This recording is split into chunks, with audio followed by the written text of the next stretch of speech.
PFನ ಮೂಲ ನಿಯಮಗಳು, EPFO ನೀಡುವ 7 ರೀತಿಯ ಪಿಂಚಣಿ ಪ್ರಯೋಜನಗಳ ಬಗ್ಗೆ ನಿಮಗೆಷ್ಟು ಗೊತ್ತು? ಸಂಪೂರ್ಣ ಮಾಹಿತಿ ಇಲ್ಲಿದೆ.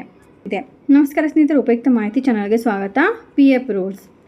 ನೌಕರ ಭವಿಷ್ಯ ನಿಧಿ ಸಂಸ್ಥೆ EPFO ತನ್ನ EPF ಸದಸ್ಯರಿಗೆ ನಿವೃತ್ತಿ ಪಿಂಚಣಿ ಜೊತೆಗೆ ವಿಭಿನ್ನ ಸಂದರ್ಭಗಳಲ್ಲಿ 7 ರೀತಿಯ ವಿವಿಧ ಪಿಂಚಣಿ ಪ್ರಯೋಜನಗಳನ್ನು ಸಹ ನೀಡುತ್ತದೆ.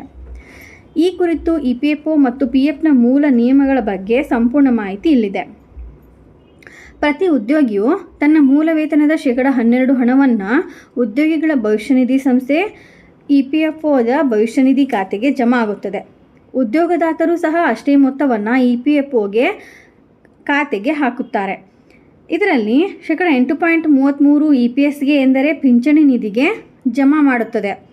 ಎಲ್ಲರಿಗೂ ತಿಳಿದಿರುವಂತೆ EPFOದ PF ಖಾತೆಗೆ ಜಮಾ ಮಾಡಲಾಗಿರುವ ಹಣವು ನಿವೃತ್ತಿಯ ನಂತರದ ನಿಧಿಯಾಗಿದೆ. ಉದ್ಯೋಗಿಯು ನಿವೃತ್ತಿ ಹೊಂದಿದ ಬಳಿಕ ಈ ನಿಧಿಯಿಂದ ನಿವೃತ್ತಿ ಪಿಂಚಣಿಯನ್ನು ಪಡೆಯುತ್ತಾರೆ. ಆದರೆ PFನ ಮೂಲ ನಿಯಮಗಳ ಪ್ರಕಾರ EPFO ಕೇವಲ ನಿವೃತ್ತಿ ಪಿಂಚಣಿಯನ್ನು ಮಾತ್ರ ನೀಡುವುದಿಲ್ಲ, ಇದರೊಟ್ಟಿಗೆ ಇನ್ನೂ 6 ಬಗೆಯ ಪಿಂಚಣಿಯನ್ನು ನೀಡುತ್ತದೆ. ಕನಿಷ್ಠ 10 ವರ್ಷಗಳ ಸೇವೆಯನ್ನು ಪೂರ್ಣಗೊಳಿಸಿದ EPFO ಸದಸ್ಯರಿಗೆ 58 ವರ್ಷ ವಯಸ್ಸಿನ ನಂತರ ಸಾಮಾನ್ಯ EPF ಪಿಂಚಣಿ ಲಭ್ಯವಿದೆ. 60 ವರ್ಷಗಳ ನಂತರ ಪಿಂಚಣಿ ಪಡೆದರೆ ಪ್ರತಿ ವರ್ಷ 4% ಹೆಚ್ಚುವರಿ ಪ್ರಯೋಜನವನ್ನು ಪಡೆಯಬಹುದು. ಆರಂಭಿಕ ಪಿಂಚಣಿಯು 50 ವರ್ಷ ವಯಸ್ಸಿನ ನಂತರ ನಿಮ್ಮ ಪಿಂಚಣಿಯನ್ನು ಪಡೆಯಬಹುದಾದ ಒಂದು ಆಯ್ಕೆಯಾಗಿದೆ. ಆದಾಗ್ಯೂ ನೀವು 58 ವರ್ಷಕ್ಕಿಂತ ಮೊದಲು ನಿಮ್ಮ ಪಿಂಚಣಿಯನ್ನು ತೆಗೆದುಕೊಂಡರೆ ನಿಮ್ಮ ಪಿಂಚಣಿಯಲ್ಲಿ ಪ್ರತಿ ವರ್ಷ 4% ಕಡಿತವಾಗುತ್ತದೆ.